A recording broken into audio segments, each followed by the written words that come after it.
নির্বাচনের পূর্বে গণভোট অনুষ্ঠান অপ্রয়োজনীয়, অযৌক্তিক এবং অবিবেচনাপ্রসূত।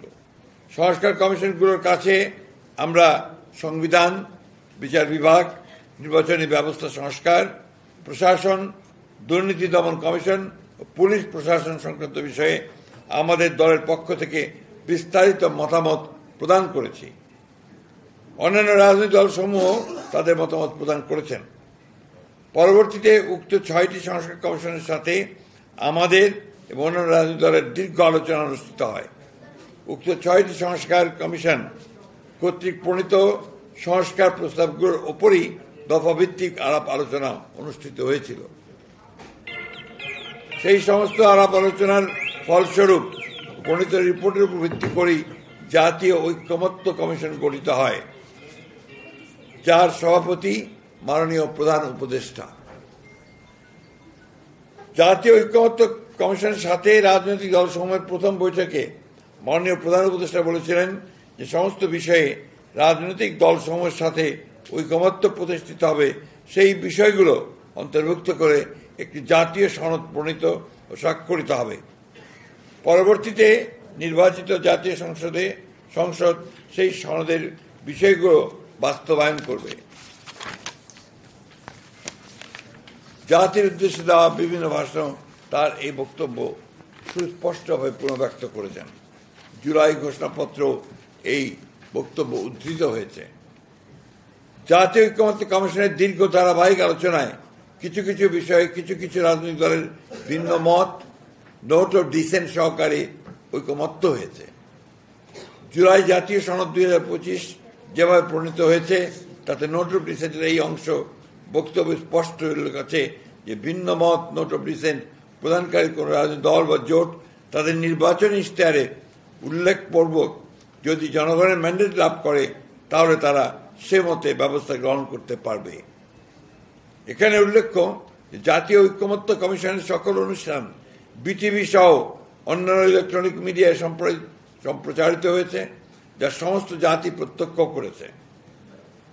অতঃপর গত 17 অক্টোবর জাতীয় সংসদের দক্ষিণ প্লাজায় এক ঐতিহাসিক অনুষ্ঠানের মধ্য দিয়ে আমরা কেবলমাত্র আলোচনার মাধ্যমে প্রণীত সনদের অঙ্গীকারনামায় স্বাক্ষর করেছি, কিন্তু উক্ত দিন জুলাই সনদের চূড়ান্ত কপি আমাদের সামনে উপস্থাপন করা হয়নি।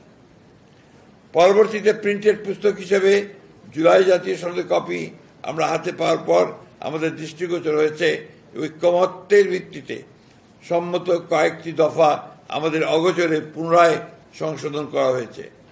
যেমন মরহুম শেখ মুজিবুর রহমানের ছবি সরকারি বেসরকারি অফিসে টাঙানো সংক্রান্ত বিধান অনুচ্ছেদ 4 ক বিলুপ্ত করার বিষয়টি সনদে অন্তর্ভুক্ত করা হয়নি, যদিও প্রায় সকল রাজনৈতিক দল সম্মতিপত্র দিয়েছিলেন।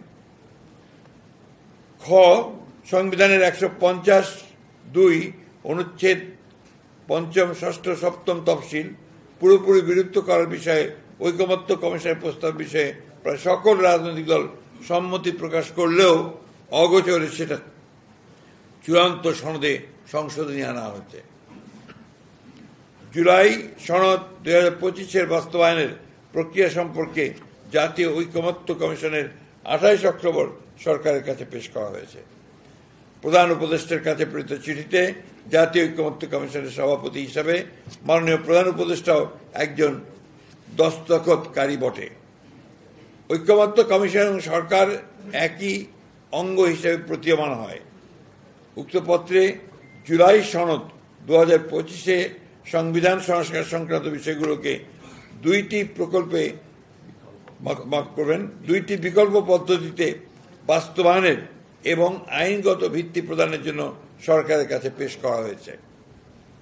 চিঠিতে বলা হয়েছে জুলাই জাতীয় সনদ 2025-এ সন্নিবেশিত সংবিধান সংশোধন সংক্রান্ত বিষয়গুলো কার্যকর করার উদ্দেশ্যে সরকার জুলাই সনদ সংবিধান সংস্কার বাস্তবায়ন আদেশ 2025 শিরোনামে একটি আদেশ জারি করবে।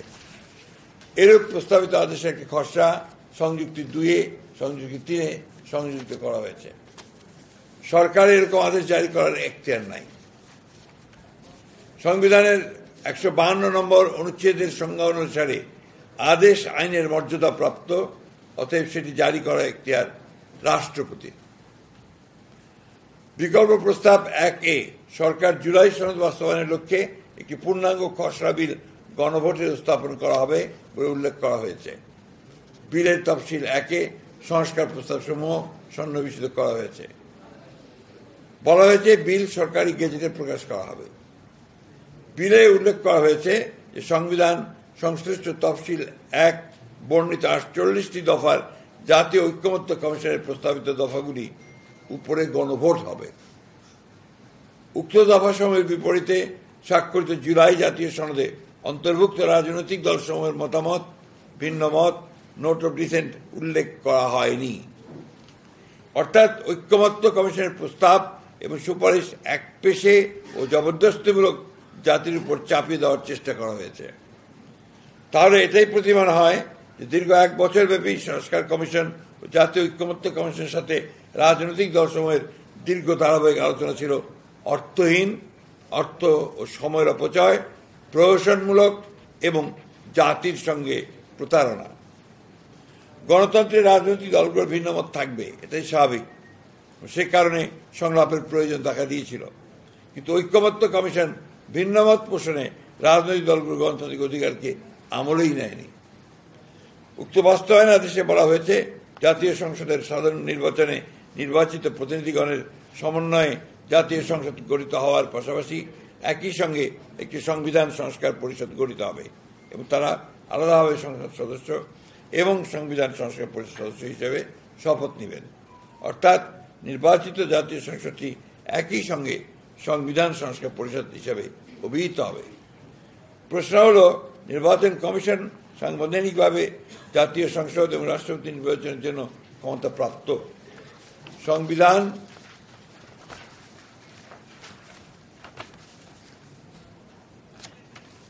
সংস্কার পরিষদ গঠনের লক্ষ্যে নির্বাচন অনুষ্ঠানের দায়িত্বপ্রাপ্ত নয়।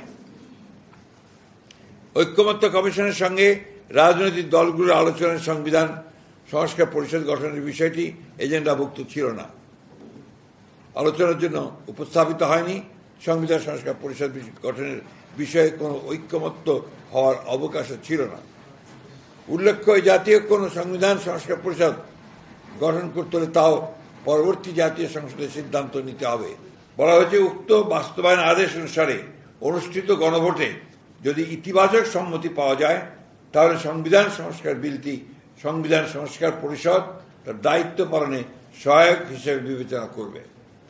জাতীয় সংসদ নির্বাচন ও গণভোট অনুষ্ঠান হওয়ার পূর্বেই এই ধরনের প্রিএমটিভ পদক্ষেপ আদৌ গ্রহণযোগ্য নয়।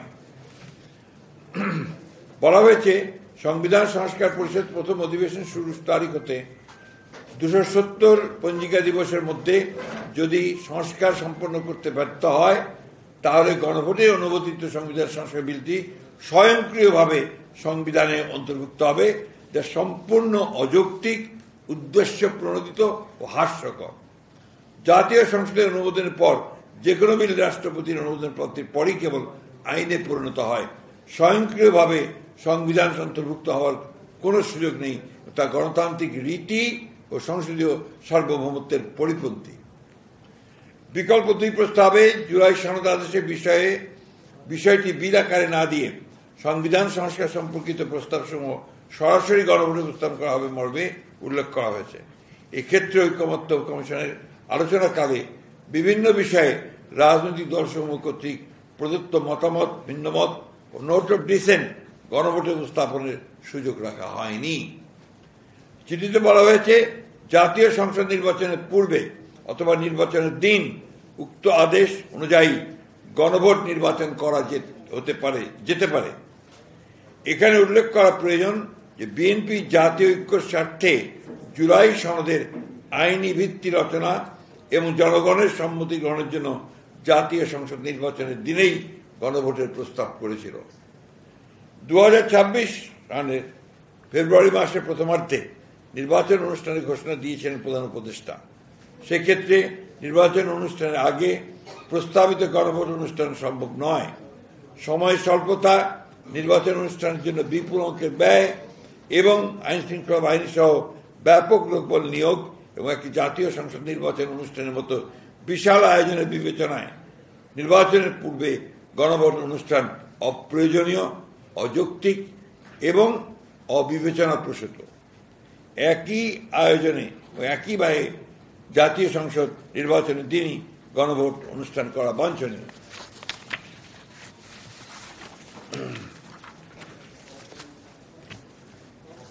জুলাই জাতীয় সনদ 2025 উল্লিখিত যে সকল সিদ্ধান্ত বাস্তবায়ন জন্য আইন বিধিবিধান পরিবর্তন বা সংশোধন করা দরকার, সরকার তা অধ্যাদেশ জারি ও বিধিবিধান সংশোধন করে সংশোধন বাস্তবায়ন করতে পারে।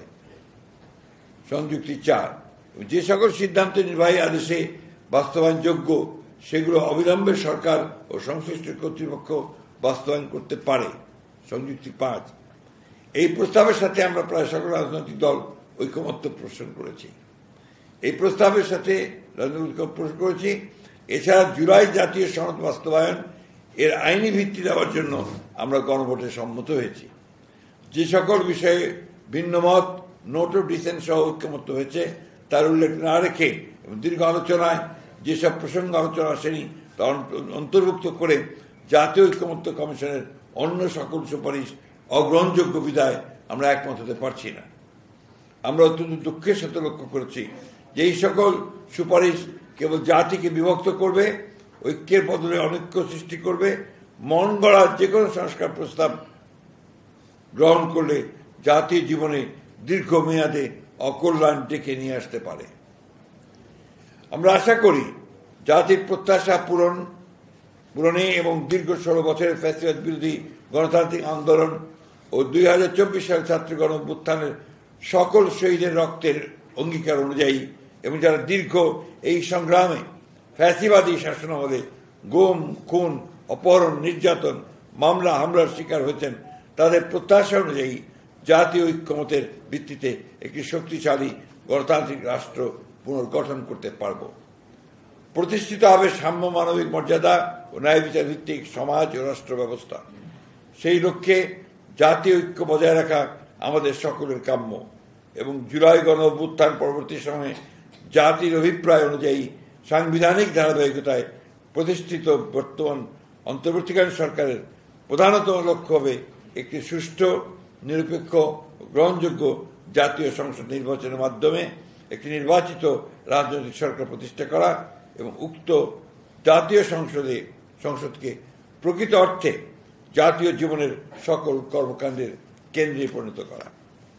প্রিয় সাংবাদিক বন্ধুগণ, দেশ ও জনগণের কল্যাণে, দেশের জনগণের কল্যাণে গণতন্ত্র পুনঃপ্রতিষ্ঠা, রাষ্ট্র পরিচালনা পদ্ধতি, জাতীয় অর্থনৈতিক বিকাশ সহ সকল বিষয়ে যুগান্তকারী সব সংস্কার ও উন্নয়ন করেছে বাংলাদেশ জাতীয় দল বিএনপি।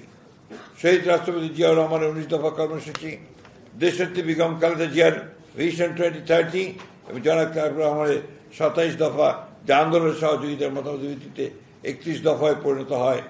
এইসব প্রত্যেকটি কর্মসূচি সংস্কারের বিষয়ে বিএনপির আন্তরিকতা ও আগ্রহ প্রমাণ বহন করে।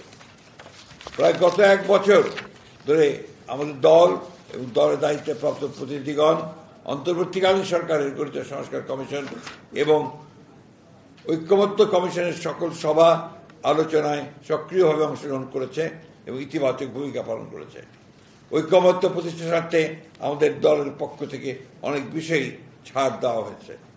আমরা আন্তরিকভাবেই চলমান সংস্কার প্রক্রিয়ার সাফল্য কামনা করি, কিন্তু একটি দায়িত্বশীল রাজনৈতিক দল হিসেবে দেশ ও জনগণের প্রকৃত কল্যাণ নিশ্চিত করার লক্ষ্যে আমাদের অবস্থান গ্রহণ প্রকাশে আমরা দায়বদ্ধ।